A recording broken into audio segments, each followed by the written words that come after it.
Good afternoon. Nagluto ako ng tawag nito, maruya. Yung maruya, yung may harina na saging. Yan, para makasave tayo. Maganda yung magluto. Yan. Ang ganda ng napili kong banana. Yung sakto lang sa hinog talaga. Yan. Malalaki. Na-timing din ito na may nakita kong hindi masyadong hinog. Yung kahinog lang. Sa pagulang ko lagos lang. Yan, gawin natin yung maruya.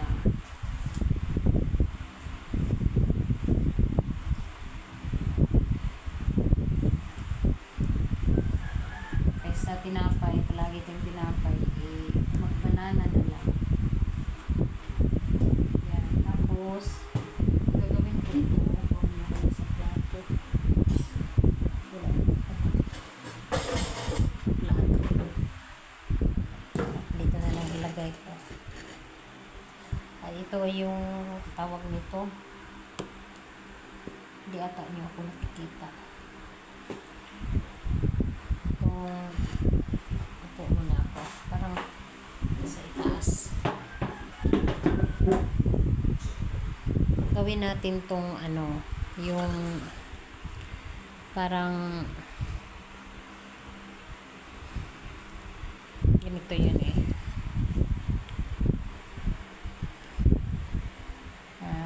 Paano ba noon?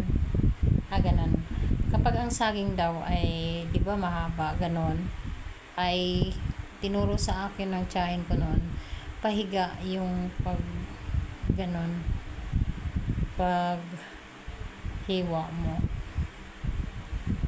para pag saka diinin daw dito sa dulo para magkaganon yung kagandahan ng maruya.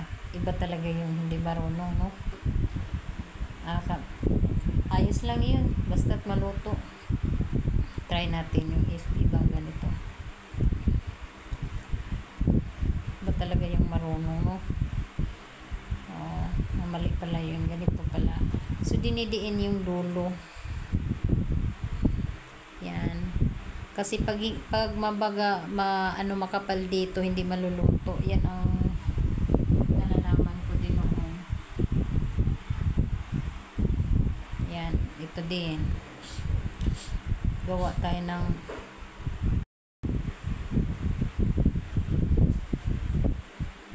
yan. First time ko itong nagluto ngayon. Kasi pag hindi natin tinatry, hindi tayo matututo. Yan. Hindi, apat lang talaga.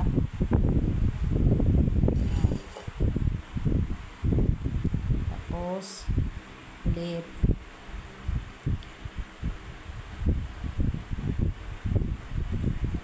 Mali pala yung kanina. Kasi mataba pa eh. Yan.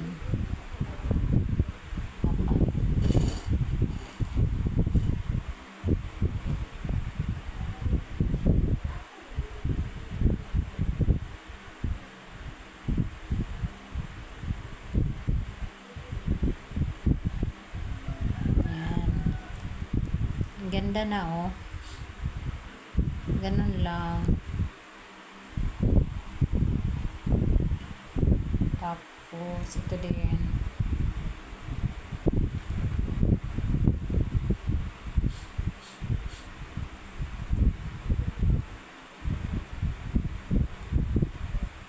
Yan. Diba? Pinag-aralan ko lang. Baka matuto din ako at marunong. Tapos last na to. Ayan, ang ganda ng ating first time kong nagluto ng ganito. I-rinse natin na.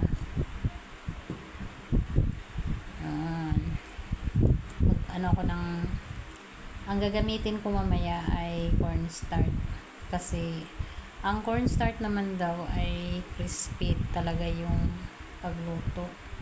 Pwede din naman daw i-mix yung harina sa cornstarch, full all-purpose flour. Try natin. Yan. Ating lulutuin. Ito na.